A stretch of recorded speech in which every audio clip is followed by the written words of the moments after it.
Good morning, Writing 394. This is Professor Anderson with a quick look ahead at week 7. It's hard to imagine that we have just 2 weeks left in the course, but I want to share with you the importance of this week.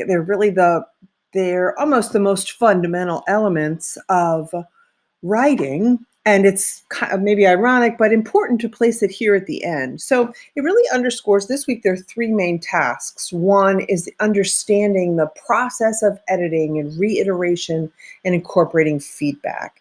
2 is understanding some of the idiosyncrasies with respect to commonly confused words, some grammatic stumbling blocks that we all find ourselves sort of falling over. And then 3, reading and writing the bad memo, like your proposal has not been accepted.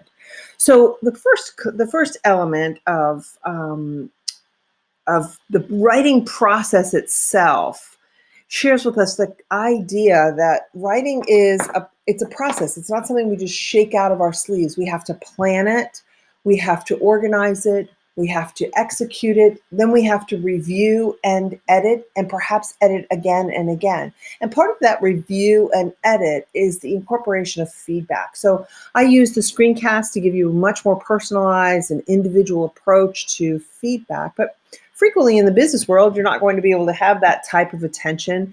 And the feedback will fall more along the lines of a rubric, like our grading system that you'll notice from your assessment values, or a broad-based templated memo that shares simple key terms, those elements or those areas that need to be redefined. So the idea is that feedback, in whatever form that it comes in, and whatever elements that it points to, is designed to help move your writing to the next level.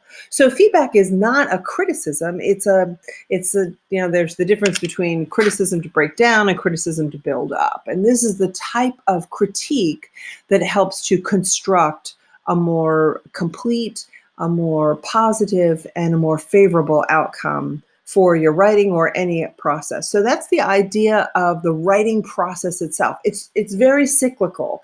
It has significant steps at each portion that help to move it to the next value. So then the second part the second element touched on this week are some commonly confused words and grammar gaffes that we all fall into. So you'll note here that there are the differences between affect and effect, and accept and accept, and other commonly confused words. The most commonly confused are the differences between two different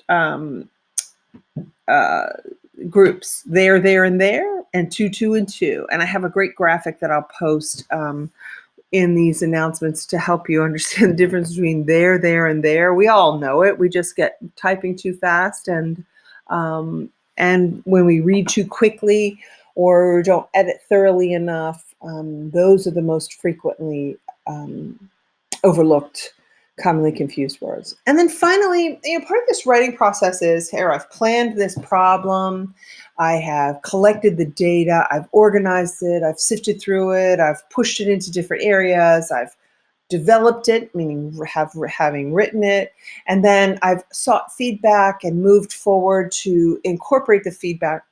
And then I moved to the area where I've polished it. I've done the best to my ability, to the best of the ability of my editors, and I still was rejected. So that's part of that. It's just part of the bigger process, is that not every proposal, not every piece of written material can be accepted. So writing and receiving the bad news memo, that memo that means this is a great idea, but we just can't integrate it at this time.